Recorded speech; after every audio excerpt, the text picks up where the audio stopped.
बुझी शम्मा भी बदल सकती है, तूफानों से किश्ती निकल सकती है। हो के मायूस यूं ना अपने इरादे बदल, क्योंकि तेरी किस्मत कभी भी बदल सकती है, क्योंकि तेरी किस्मत कभी भी बदल सकती है।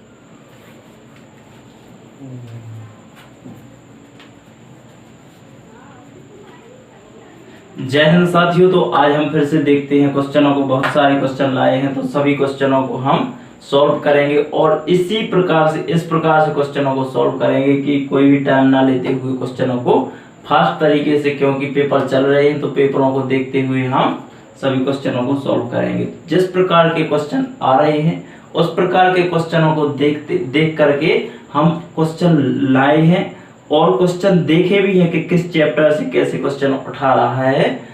तो जो वेटेज बना रहा है मैथ का, बहुत ज़्यादा वेटेज मैथ रीजनिंग का बनाता है। तो हम देखते हैं क्वेश्चनों को, देखते हैं हम कैसे क्वेश्चन लाए हैं हमारे।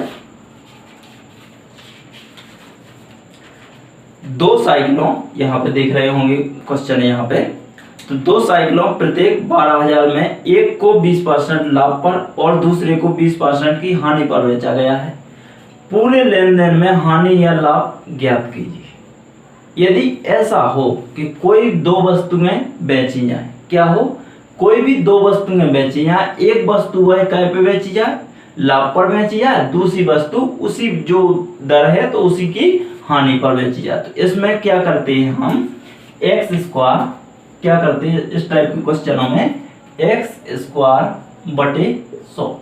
तो इस प्रकार के क्वेश्चन में बर हमेशा आप देखिए कि लेस होगा। क्या होगा, लेस परसेंट, अर्थात हानि होगी। क्या होगी, हानि होगी। तो 20% का लाभ कहा है उसने और 20% की क्या कही है, हानि कही है। तो 20 का क्या कर देंगे हम, वर्ग कर देंगे, बटे 100 हो जाएगा। परसेंट हानि आएगा, जब भी आएगा तो क्या आएगा, हानि आएगा। तो 20 का वर्ग कितना होता है, 400 होता है, बटे 100। 2 जीरो से 2 जीरो, तो कितना आ जाएगा, 4%। तो हमें कितने की हानि होगी, 4% की हानि होगी। कितने की होगी, 4% की हानि। ऐसे क्वेश्चनों में जब सेम क्या दिया हो, प्रॉफिट दिया हो, और सेम क्या दिया हो, हानि दी हो, तो लेस दी हो, तो बर हमेशा क्या आता है, लेस ही आता है, अर्थात हानि ही आती है। तो ऐसे क्वेश्चनों को बनाने के लिए सीधा सिंपल, हम कुछ नहीं करना है, सीधा हमें एक्स स्क्वायर करना है अपॉन में 100 करना है। तो लेस हमारा आना ही आना है, इसमें कोई बात नहीं है। अगला क्वेश्चन देखते हैं। एक कांच के पात्र में 6 सफेद, 8 काले, 4 लाल और 3 नीली कंचे हैं।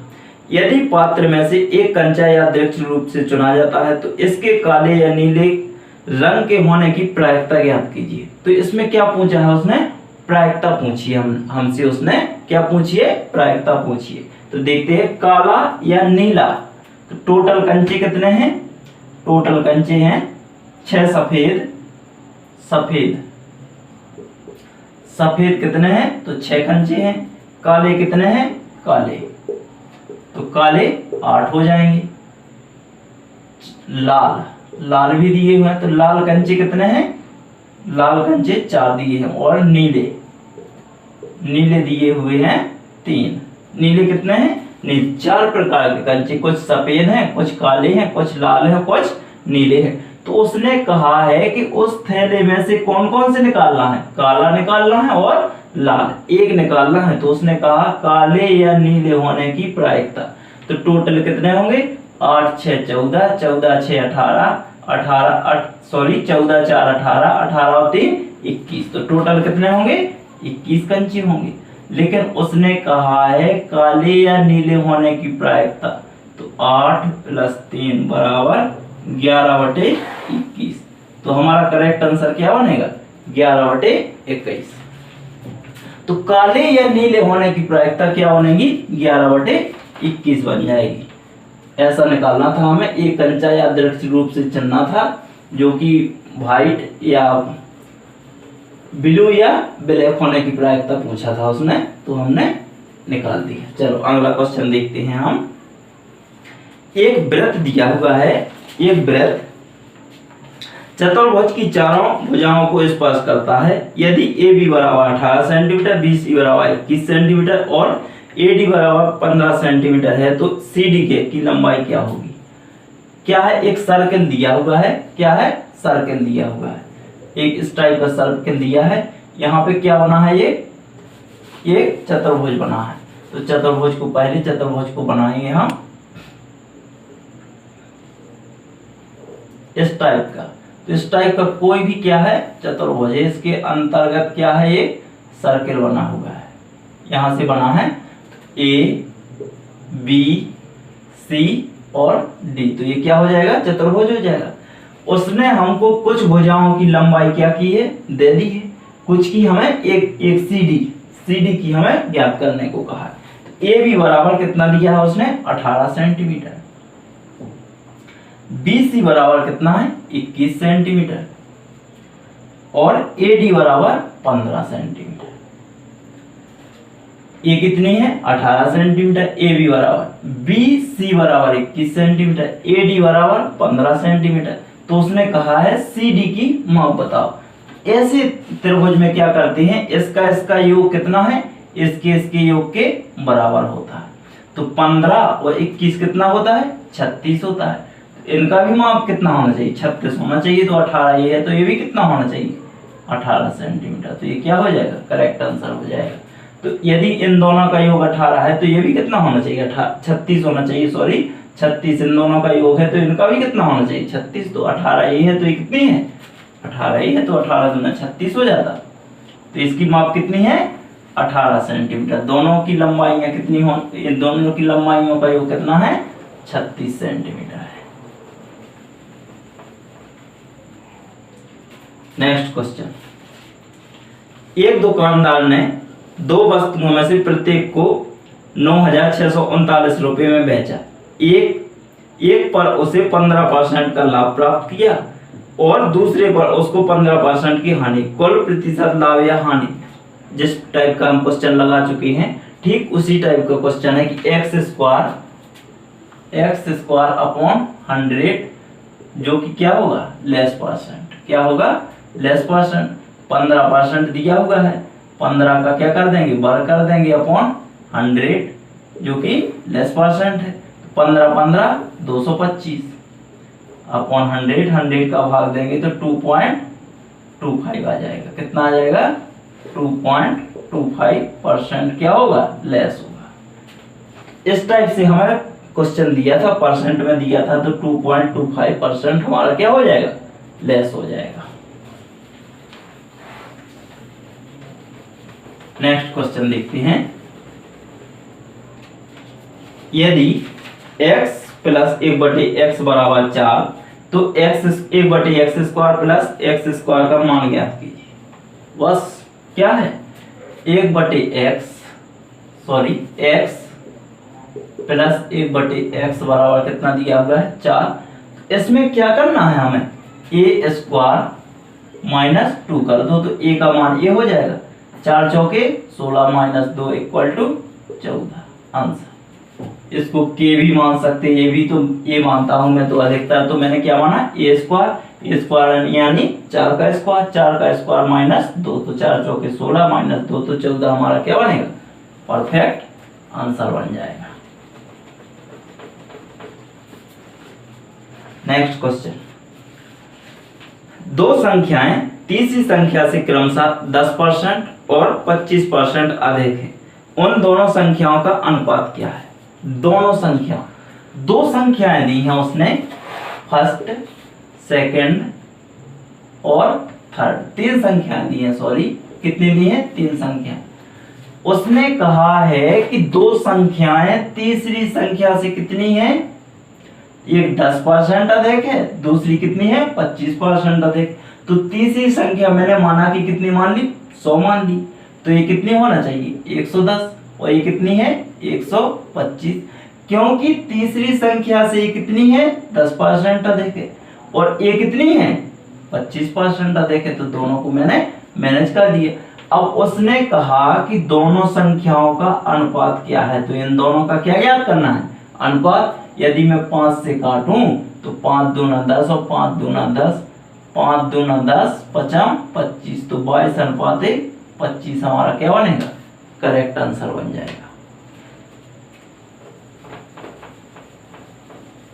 नेक्स्ट क्वेश्चन, 3 संख्याएं दी थी इस प्रकार से, यदि एक समांतर श्रेणी के पहले 100 पदों का योग 50 है और पहले 200 पदों का योग 90 है, तो श्रेणी में पहले 300 पदों का योग क्या है?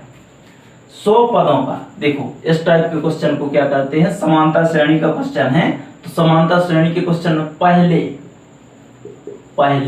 100 पदों का योग कितना है? 50 है। इसके बाद 200 पदों, तो 100 पद तो ये हो चुके हैं, अब 200 पदों का फिर कहा है पहले 200 पदों का, तो 100 तो ये हो गए हैं, अब 100 और चाहिए है, तो 100 कितने हो जाएंगे? 200 हो जाएंगे। इसने कहा है कि इनका योग कितना है? 90 है, तो यहाँ पे 50 तो हो गया है, 40 और होगा, 40 50 कितना होता है? 90 होता है। अब उसने कहा है कि पहले, आगे कहा है इससे आगे और, कि पहले 300 पदों का योग, तो 100 ये तो 200 और 100 और जोड़ देंगे तो कितना हो जाएगा? 300 में इसके बीच में कितना का अंतर है? तो 10 का अंतर है। समांतर श्रेणी है तो क्या चलेगा? सेम ही अंतर चलेगा। तो 40 है तो यहाँ पे कितना होगा? 30 होगा। तो कितना आया? 30 आ गया। इसमें भी कितने का अंतर? 10 का अंतर। इनको उसने योग पूछा है हमसे, कितना पूछा है? योग। तो 50 40 90 और 30 कितना हो जाएगा? 120। यही क्या था हमारा करेक्ट आंसर। तो योग पूछा था तो हमारा कितना आया? 120 आया। समांतर श्रेणी थी इस टाइप के सवाल में, देखिए यहाँ पे समांतर श्रेणी थी तो उसने पहले कहा है कि पहले 100 संख्याओं का कितना है योग? 50 है, योग 50 है। और पहले 200 संख्याएं, 100 संख्याएं तो ये हो गई है, 100 और 100 कितने हो जाएंगे? 200 संख्याओं का योग कितना दिया था? 90 दिया था, लेकिन 100 तो यहाँ पे हो चुकी है, तो 90 100 में से कर देंगे, 90 में से 50 कम कर देंगे तो कितने बचेंगे? 40। इसके बीच का अंतर कितना है? 10 का है। उसने पहले 300 का पूछा था तो 100 दूना 200, 200 ये 300 हो जाएंगे। इसमें से 10 का, सभी में समांतर श्रेणी है तो सभी में 10 का अंतर है, तो यहाँ भी 30 आ जाएगा। 40 में से 10 गया तो 30 बचा। इनका योग पूछा है तो कितना आ गया? 150 आ गया, 120 आ गया, सॉरी कितना आया? 120 आया।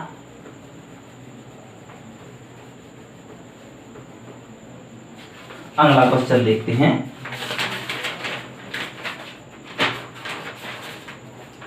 दो कर्मचारियों की आय का अनुपात 7:4 है और उनके व्यय का अनुपात 3:1 है। यदि उनमें से प्रत्येक 48,000 प्रति माह बचाता है तो उनकी मासिक आय का योग ज्ञात कीजिए। मासिक आय का योग यानी जोड़ पूछा है उसने। क्या पूछा है? जोड़ पूछा है। तो देखते हैं, आय दी हुई है, आय और व्यय दिया हुआ है। व्यय, आय का रेशियो दिया है, क्या दिया है? 7:4 दिया हुआ है, 7:4। व्यय का अनुपात दिया हुआ है, व्यय का अनुपात कितना दिया हुआ है? 3:1 दिया हुआ है व्यय। अब यहाँ पे देखते हैं इसके बीच में अंतर कितने का है और इसके बीच में अंतर कितने का है। तो यहाँ पे 4 का अंतर है, यहाँ पे 3 का अंतर। इसके बीच में अंतर कितने का है? तो 3 का अंतर है, यहाँ पे 2 का अंतर है। चलो कोई बात नहीं, अंतर समान करेंगे हम सब जगह। क्या करेंगे? अंतर समान करेंगे। तो इसके बीच में अंतर कितने का है? तो 3 का अंतर है। चलो इसके बीच में 2 का, इसका इसमें गुणा करो, इसका इसमें गुणा करो। तो यहाँ पे जैसे ही हम गुणा करेंगे तो यहाँ पे कितना आएगा? 7 दूना 14 और 4 दूना 8। यहाँ पे कितना आएगा? 3 तिरका 9 और 3 एकम 3, इतना आएगा। यहाँ पे कितना बचत हो रही है? यहाँ पे कितनी आय? ये तो क्या है? क्या है? आय है, ये व्यय है। तो आय, टोटल आय तो ये है। आय में से कितना खर्च हो गया है? 9 खर्च हो गया है। लेकिन अब बचा कितना है? 5 बचा। यहाँ भी कितना बचा? 5। तो दोनों जगह 5 बचा है। तो यहाँ पे व्यय में से और टोटल आय कितनी है? 14 8 22 हो जाएगी। तो 22, यहाँ पे 4800 है कि 1000 है? 100 दिया हुआ है, गुणे 22 कर देंगे हम। यदि 5 का इसमें डिवाइड करेंगे तो 5 नाम 45, 5 छक्के 30, 0 आ गया, गुणे 22। जब हम इसका गुणा करने जाएंगे तो कितना प्राप्त होगा हमें 2112 जीरो। गुणा करने के बाद हमें क्या होगा, ये जीरो है तो जीरो, इसका गुणा करेंगे तो हमें कितना 6 दूना 12, अर्थात 2 हमें यही लास्ट मिल रहा था ऑप्शन में, जैसा कि आप देख रहे होंगे। तो लास्ट में 2 मिल रहा है, 6 दूना 12 तो 2 मिल रहा है, तो यही क्या हो जाएगा हमारा करेक्ट आंसर हो जाएगा, जो कि मल्टीप्लाई करने की कोई आवश्यकता ही नहीं थी। चलो आगे देखते हैं।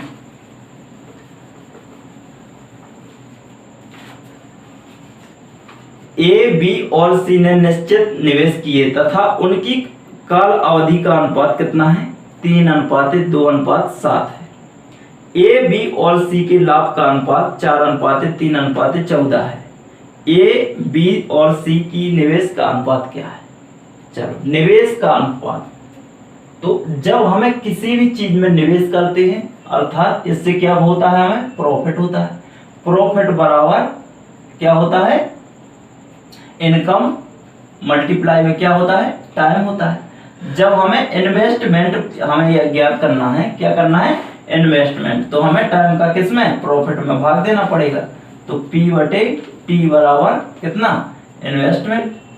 यहाँ पे देखते हैं तो इन्वेस्टमेंट या अर्थात प्रॉफिट कितना लिया है, प्रॉफिट का अनुपात, तो प्रॉफिट यानी लाभ का अनुपात दिया हुआ है, लाभ का अनुपात 4:3:14।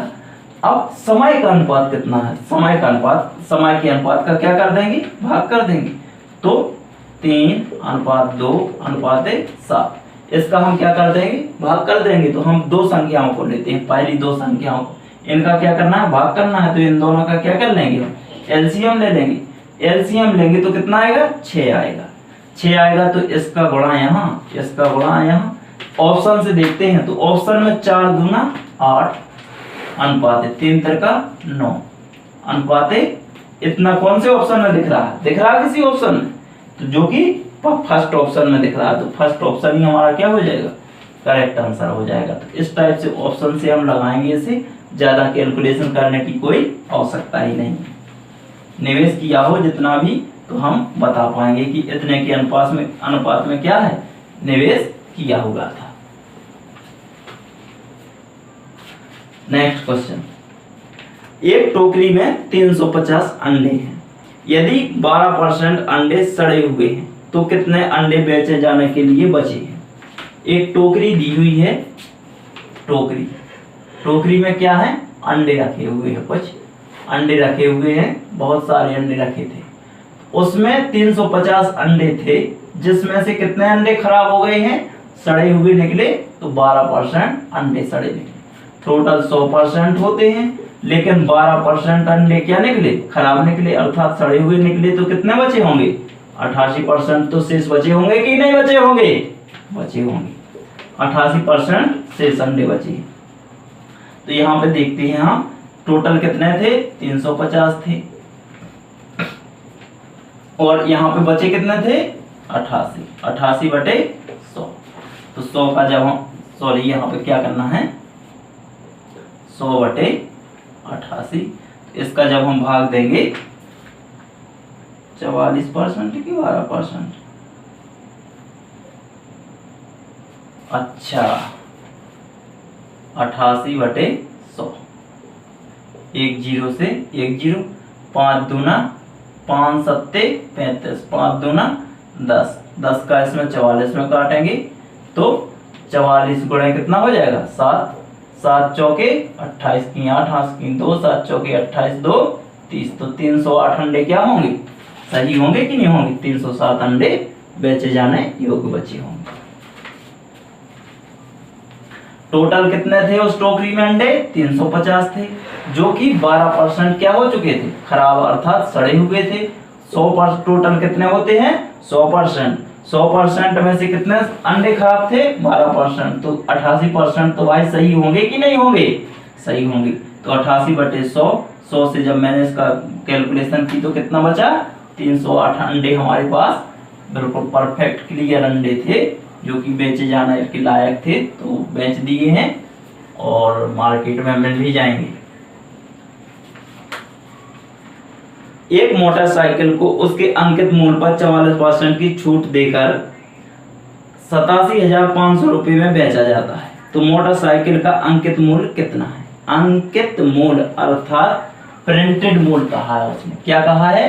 प्रिंटेड मूल्य कहा है, प्रिंटेड मूल्य। तो प्रिंटेड मूल्य हमें ज्ञात करना है। देखते हैं, अंकित मूल्य जो छूट मिलती है वो किस पर मिलती है? अंकित मूल्य पर मिलती है कि नहीं मिलती है? तो छूट तो अंकित मूल्य पर ही मिलेगी। तो 87,500 रुपए में क्या की थी? बेची हुई थी।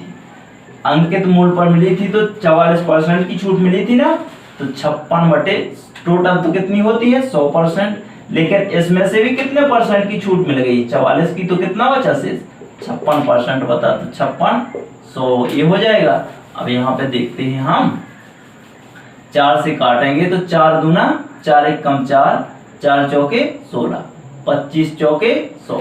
14 से इसको काटेंगे, जब इसको काटने जाएंगे तो 14 छंग 84, यहाँ पे कितना बचा? 3, तो 35 होगा। 14 दूना 28, 14 3 42, अधिक हो जाएगा, तो 14 दूना 28, यहाँ पे कितना बचा? 7 बचा, तो 14 पंचे 70, 625 और 625 0 गुणे 25। जब हम इसका मल्टीप्लाई करने जाएंगे 15 625 0, ये क्या होगा? हमारा परफेक्ट आंसर आ जाएगा। जब हम इसका गुणा करेंगे तो 15 625 0 हमारा क्या होगा? इसका करेक्ट आंसर बनेगा। टोटल उसने बेची किसने में थी? ये विक्रय मूल्य है ना कि क्रय मूल्य। यदि क्रय मूल्य होता तो इसको क्या कर देते? हम पलट देते। लेकिन ये क्या है? विक्रय मूल्य है, तो हमें इसको ऐसा लिखना पड़ा। तो 100 बटे 56, 44% की छूट मिली थी, इसलिए 56% तो करेक्ट होगा नहीं। तो 56% का हमने निकाला और कैलकुलेशन के बाद हमें क्या प्राप्त हुआ? 15,625 0 प्राप्त होगा। आगे देखते हैं हम नेक्स्ट क्वेश्चन। दो संख्याओं का गुणनफल 1500 है और उनका HCF 10 है, तो ऐसे संभावित युग्मों की संख्या ज्ञात कीजिए। तो क्या है? एलसीएम दिया है, गुणनफल हो या एलसीएम उसी को कह सकते हैं। तो गुणनफल कितना दिया हुआ है? गुणनफल दिया हुआ है 1500 रुपए। कितना दिया हुआ है? 1500 रुपए दिया हुआ। उसने HCF दिया है हमको, HCF कितना है? तो 10 दिया हुआ है। देखते हैं, कोई दो संख्याएं होंगी तो हम मान लें 10x और 10y। जो 10 है तो ये क्या है? HCF है। 10 10 क्या होगा? ये HCF होगा। जो xy संख्याएं हैं ये ऐसी संख्याएं हैं कि ये क्या है? अभाज्य संख्या है। कैसी संख्याएं हैं? अभाज्य संख्या होंगी, इनका किसी से कोई संबंध नहीं होगा। ऐसी संख्या होंगी ना, तो इन दोनों का क्या ले लें? हम एलसीएम ले लें। तो 10 10 100 हो जाएगा। xy होगा कि नहीं होगा? xy। यदि इनका एलसीएम इतना है तो इनका गुणनफल कितना था? अर्थात एलसीएम कितना दिया था? 1500 रुपए। इसको साफ कर दी। इनका एलसीएम लेने पर 100 xy आया। इतना तो समझ पाए होंगे। आगे देखते हैं। यदि 100 xy बराबर कितना दिया था? 1500 दिया था। 2 0 से 2 0 कैंसिल। xy बराबर कितना आया? 15। ऐसी संख्या चाहिए हमें कि जिनका गुणनफल कितना हो? 15 हो, लेकिन कैसी हो? एक दूसरे से अभाज्य संख्या हो। तो ऐसी संख्या कौन कौन सी संख्या बन जाएंगी? 1 और 15 ही बनेगी, 3 और 5 बनेगी।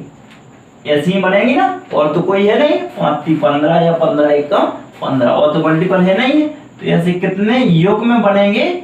ओनली 2 योग में बनेंगे। कितने बनेंगे? 2 योग में बनेंगे। और यदि इस प्रकार के क्वेश्चन आप देखना चाहते हैं तो हमारे चैनल को सब्सक्राइब करें और सभी लोग जुड़ें, दोस्तों को बताएं। जय हिंद।